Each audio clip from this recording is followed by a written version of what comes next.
Indo British advanced pain clinic నొప్పి మాయం surgery దూరం ఫర్ అపాయింట్మెంట్స్ 9155515563.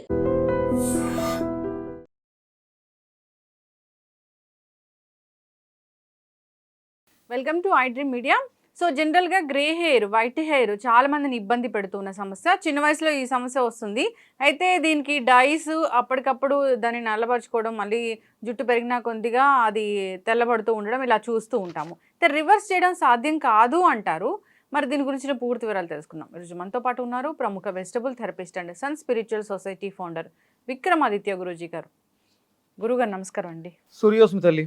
గురూజీ, నేను ఈ టాపిక్ అడిగితే మీరు ఆ బుక్లో ఆ పేపర్లో అలా చూసుకుంటూ ఉన్నారేంటి? అదేనమ్మా, అంటే నా దగ్గర ఒక అద్భుతమైనటువంటి గ్రంథం ఇది. ఆరోగ్యంగా లుక్ యంగర్గా ఉంటూ మిగతావన్నీ కూడా ఆరోగ్యంగా ఎలా ఉండాలి అనే బుక్ ఇది. బాగా ఓల్డెస్ట్ బుక్. ఎంత ఓల్డ్ అంటే ఈ స్థితిలో ఉంది, పేజీలు కూడా నిలబడని స్థితిలో ఉంది. ఇందులో ఇప్పుడు మీరు మాట్లాడినటువంటి సబ్జెక్ట్కి సంబంధించి హెయిర్ అనే దాని మీద, అంటే అప్పటికే దీని మీద ఒక విప్లవం. అంటే హెయిర్ అనేది మనిషికి తలకట్టు. ఒక రకంగా చెప్పాలంటే అందమైన జుట్టు ఉన్నవాడు అహంకారి అనొచ్చు. ఎందుకంటే ఇలా అంటూ స్టైలిష్గా, అలాగే ఆడవాళ్ళకేమో వాలు జడ, పిరుదుల వరకు ఉన్నటువంటి వాలు జడ. దాని మీద అంటే ఈ రచయితలు, కవయిత్రులు ఎన్నో పద్యాలు రాయటం, వాటితో చిత్రకారులు చిత్రాలు గీయటం అనేది, తల జుట్టు అనేది చాలా ఇంపార్టెంట్, అవసరం కూడా. ఇది మీరు అన్నట్టు రివర్స్ అనేది అవుతుందా అంటే, నేను మళ్ళీ మీరు అడిగినప్పుడల్లా నేను ఈ బుక్ ఎప్పుడూ చదువుతూనే ఉంటాను. దీని మీద రీసెర్చ్ అంటే ఇంకా ఏమి మనం ఆలోచించాలి, ఏం చెయ్యాలి రీసెర్చ్ అంటే, నేను ఇది జనం కోసం కాదు, ఇవన్నీ నేను ఫస్ట్ నా కోసం నేను ఏర్పాటు చేసుకుని వెతుక్కుని పెట్టుకున్నవన్నీ ఎప్పుడో ఓల్డెస్ట్ బుక్స్ అనమాట. ఎప్పటికప్పుడు చదువుతుంటాను, వాటిని ఇంప్లిమెంటేషన్ చేసుకుంటూ వెళ్తూ ఉంటాం. ఇప్పుడున్న పరిస్థితుల్లో అంటే ఇప్పుడు మీరు చూస్తుంటే చాలా డార్క్ బ్లాక్గా కనిపిస్తుంది నా హెయిర్. న్యాచురల్ కాదు, మీరేమీ అపోహ పడొద్దు.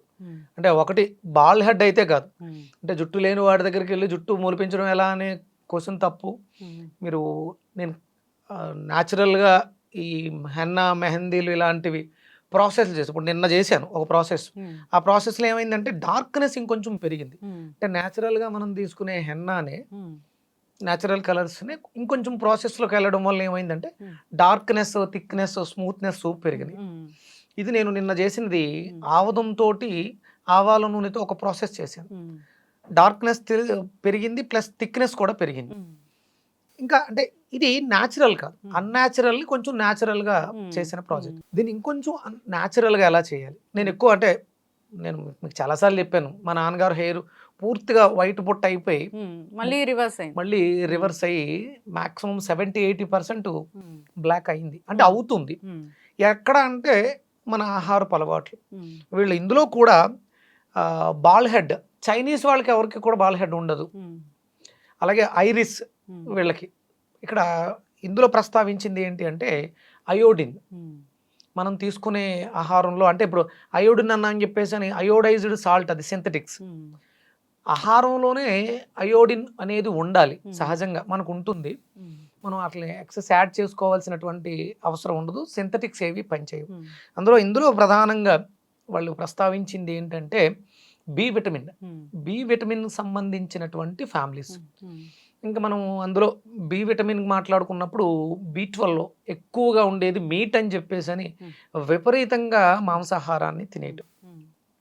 ఇక్కడ బి అంటే కేవలం ఒక B12 ఒక్కటే కాదు, బి కాంప్లెక్స్ ఫ్యామిలీస్, B2 దగ్గర నుంచి B5, B7, B12, B11 ఇవన్నీ కూడా బి కాంప్లెక్స్ ఫ్యామిలీ మొత్తం ఉండాలి.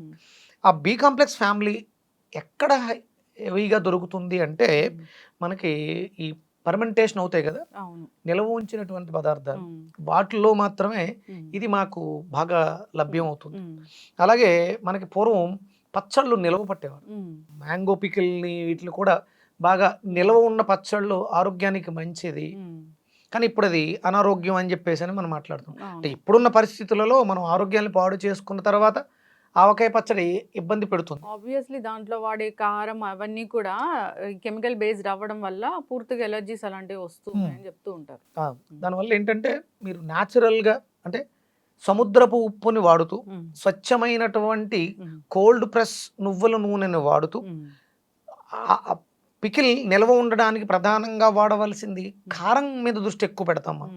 కానీ అక్కడ మెంతులు, అలాగే ఆవాలు, వెల్లుల్లి ఇవి ప్రధాన ఇంగ్రీడియంట్స్. ఇవి పదార్థాన్ని పాడైపోకుండా స్వచ్ఛమైనటువంటి ఉప్పుతో దేన్ని నిలవబెట్టిన నిలవ ఉంటుంది, నిలవ ఉండడానికి బాగుంటుంది. అది నువ్వుల నూనెలో ఫెర్మెంటేషన్ అవ్వడం వల్ల ఆ పదార్థానికి శక్తి పెరుగుతుంది. ఇలాంటి వాళ్ళకి ఇప్పుడు మనకి పులిహోర ఉంటుందమ్మా, దానికి ఆ పేరు ఎలా వచ్చింది? టైగర్ రైస్, పులిహోర.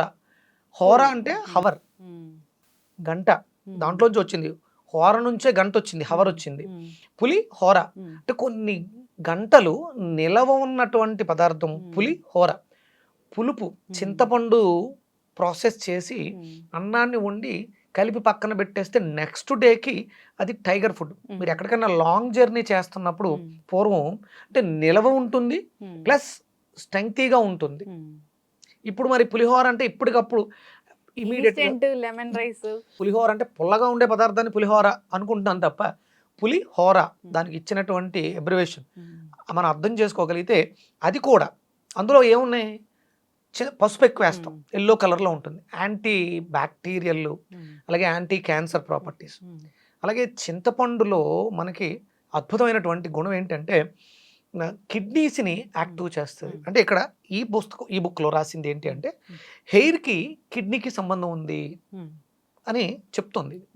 అంటే కిడ్నీలు కూడా బాగుండాలి. మనం తీసుకునే దాంట్లో మన అయోడిన్ అనేది కేవలం ఉప్పు రూపంలో సాంద్రం మనం మాట్లాడుకున్నాం, కానీ వాటర్ నీళ్ళని సరిపడా తీసుకోకపోతే ఈ శీతాకాలం ఎలా అయితే చెట్టు ఆకుని రాల్చేస్తుందో మన శరీరం కూడా జుట్టుని అలా రాల్చేస్తుంది. దానికి సరిపడా వాటర్ని మనం మంచి వాటర్ని మళ్ళీ అంటే ఎసిడిక్ నేటర్ వాటర్ని కాదు, మంచి ఆల్కలైన్ వాటర్ని ఇవ్వగలిగితే ఎలా అయితే మళ్ళీ చెట్టు చిగురిస్తుందో అలా మనకి జుట్టు కూడా పునరుత్పత్తి చెందే అవకాశం ఉంది. మరి గ్రే హెయిర్ ఉంది వచ్చింది, దాన్ని రివర్స్ చేయాలంటే అసలు రివర్స్ చేయాలంటే ఇందులో మనం చూసిన దాని ప్రకారం మనకి బి కాంప్లెక్స్ ఫ్యామిలీ, ఐరన్ సమృద్ధిగా ఉండేటువంటి ఆహారాన్ని ఇందులో ప్రస్తావించింది. మెలనిన్ డెఫిషియన్సీ వల్ల గ్రే హెయిర్ వస్తుంది అని కూడా పెంచడం. దీన్ని మనం ఓవర్కమ్ చెయ్యాలి, మళ్ళీ రివర్సిబుల్ చేసుకోవాలి అంటే నేను మా నాన్నగారిలో గమనించింది, ఆయన కంపల్సరీ మజ్జిగన్నం బాగా ఎక్కువ తినేవారు. అది ఒక కారణమైంది. అంటే నిల్వ ఉండడం వల్ల ఈస్ట్ ఫామ్ అవుతుంది మనకి. అంటే ఇందులో ఇది వెస్ట్రన్ అమెరికా రీసెర్చ్కి సంబంధించింది. ఇందులో ప్రస్తావించింది ఏంటంటే యోగర్ట్ని ఎక్కువగా తీసుకోమని చెప్పారు. అంటే పెరుగుని, పులియబడినటువంటి పదార్థం. అలాగే ఈస్ట్ గురించి ఎక్కువ మాట్లాడించారు ఈ బుక్లో. మాక్సిమం మనం తీసుకోవాల్సిన డైట్ అంతా కూడా ఈస్ట్ మీద ఎక్కువ ఉంటుంది. ఈస్ట్ గ్రాన్యూల్స్, అలాగే బ్లాక్ ట్రాకిల్, నల్ల బెల్లం. ఇందులో ఐరన్ సోర్స్ని ఎక్కువగా తీసుకోవడం వల్ల మనకి గ్రే హెయిర్ మళ్ళీ రివర్స్ అయ్యి అద్భుతమైనటువంటి కలర్ని సంతరించుకుంటుందని దీంట్లో ప్రస్తావించడం జరిగింది. ఇంకా ఏం తీసుకోవచ్చు అంటారు ఫుడ్ గురూజీ? మీ నాన్నగారు అయితే ఈ పులియబెట్టిన ఆహారాలు అవి తీసుకున్నారు, మజ్జిగన్నం, పెరుగన్నం, తోడు పెట్టిన కోకోనట్ అది కూడా తీసుకున్నారని. కొబ్బరి, అది ఎట్లాగా? కొబ్బరిని బాగా అంటే బెల్లము కొబ్బరిని పెట్టడం ద్వారా అంటే తురివేసినటువంటి కొబ్బరి, ముదర కొబ్బరి బాగా తీసుకోవాలి. అలాగే రెగ్యులర్గా మనం అంటే ఇంటర్నల్గా ఎంత అయితే చేస్తున్నామో ఎక్స్టర్నల్గా కూడా సాంద్రత అనేది మనకి పైకి అందాలి. ఆ తేమ అందించడం కోసం రెగ్యులర్గా నూనె, కొబ్బరి నూనె, స్వచ్ఛమైనటువంటి కొబ్బరి నూనె రాసుకోవటం. అలాగే అంటే బాగా విపరీతమైనటువంటి పొల్యూషన్లో ఉన్నాం కాబట్టి ఆవదాన్ని కొంచెం వేడి చేసి ఆవదాన్ని వారానికి ఒకసారైనా అప్లై చేయటం, ఇవి చేస్తుంటే చాలా స్మూత్గా చల్లగా ఉంటుందమ్మా. నిన్నంతా కూడా మ్యాక్సిమం నేను ఒక 10-11 వరకు కూడా మార్నింగ్ 5కి పెట్టాను. చాలా ఎక్కువసేపు ఉండడం వల్ల ఇవాళ మార్నింగ్కి ఈ ఫినిషింగ్ వచ్చింది. గ్రే హెయిర్ ఉంది, జనాలకి అలా గ్రే హెయిర్తో కనపడలేరు కాబట్టి రకరకాల డైస్ వాడుతూ ఉంటారు. న్యాచురల్ డై అంటే మీరు వాడేది అసలు మెహందీ పౌడర్, గోరింటాకు పౌడర్ ఉంది కదా, గోరింటాకు పౌడర్, ఇండిగో, వీటిల్ని నేను కొంచెం ప్రాసెస్ చేస్తున్నాను. అంటే బీట్రూట్ లిక్విడ్తో కలపడం కానీ, లేకపోతే గ్రేప్స్ జ్యూస్తో కలపడం, ఆమ్లా జ్యూస్తో కలపడం, టీటీ కష్టంతో అందరూ కలుపుతూ ఉంటారు. నేను కొత్తగా ఆలోచించింది ఏంటంటే బీట్రూట్ రసం 1 స్పూను, అలాగే గ్రేప్స్, నల్ల ద్రాక్ష రసం, అందులో కూడా మీకు మంచి ఫోలిక్ యాసిడ్ ఉంటుంది. అవి ఇంటర్నల్గా కూడా తీసుకోవాలి. దాంతో ఫెర్మెంటేషన్ చేసి నానబెట్టినటువంటిది పెట్టడం. మనకి అమోనియా ఫ్రీ కలర్స్ దొరుకుతాయి. దాంట్లో ఆవ నూనె 1 స్పూన్, లేదంటే చేతికి శుభ్రంగా ఆవ నూనె రాసేసుకుని హెయిర్కి అప్లై చేసేసి ఈ క్రీమ్ పెట్టడం వల్ల సైడ్ ఎఫెక్ట్లు తగ్గి ఆ కలర్ కూడా డార్క్నెస్ ఇంప్రూవ్ అయింది. అలాగే ఆవదాన్ని, ఆవ నూనెని కలిపి రాసుకోవడం ద్వారా, ఇవన్నీ నేను చేసినవి. అమోనియా ఫ్రీ కలర్స్లో ఈ ఆయిల్తో మిక్స్ చేసి అప్లై చేయడం వల్ల మాయిశ్చర్ డ్యామేజ్ అవ్వకుండా, హెయిర్కి ఎలాంటి సైడ్ ఎఫెక్ట్, అంటే స్కాల్ప్కి ఎలాంటి డ్యామేజ్ లేకుండా కలర్ ఇంకొంచెం ఇంప్రూవ్మెంట్గా న్యాచురల్గా ఉండడానికి అవకాశం.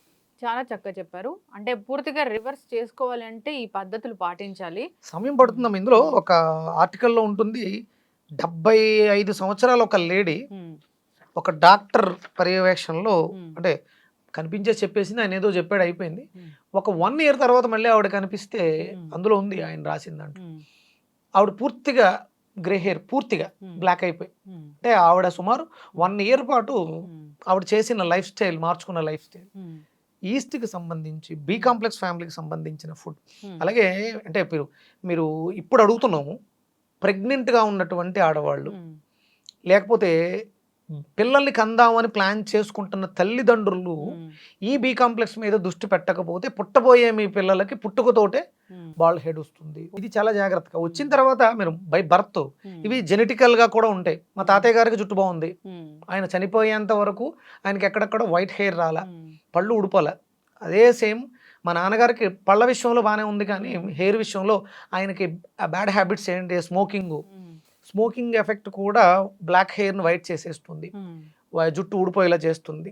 హెవీ ఆల్కహాలిక్ ఇలాంటివి తీసుకోవడం వల్ల కూడా జుట్టు ఊడిపోయే అవకాశం ఉంది, వైట్ హెయిర్ వచ్చే అవకాశం ఉంది. కాబట్టి ఈ హ్యాబిట్స్ని మార్చుకోవాలి.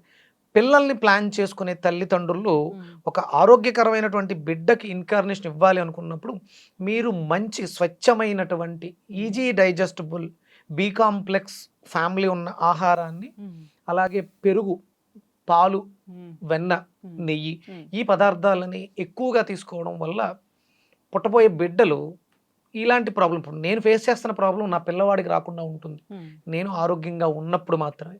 అందుకని చాలా జాగ్రత్తగా ప్లాన్ చేసుకోవాలి. ఖచ్చితంగా గురూజీ, చాలా చక్కగా చెప్పారు. సో ఈ పద్ధతులన్నీ పాటించి సరైన ఆహార నియమాలు పాటిస్తూ, ఇక ఎక్స్టర్నల్గా యూజ్ చేసే ఏదైతే ఈ బ్లాక్నెస్ కోసం యూజ్ చేసేది ఉందో దాన్ని కూడా కెమికల్ లేకుండా ఉండే వాటిని ఎంచుకోవాలని కోరుకున్నాము. చాలా చక్కటి ఇన్ఫర్మేషన్ అండి, ధన్యవాదాలు. సూర్యోస్మి.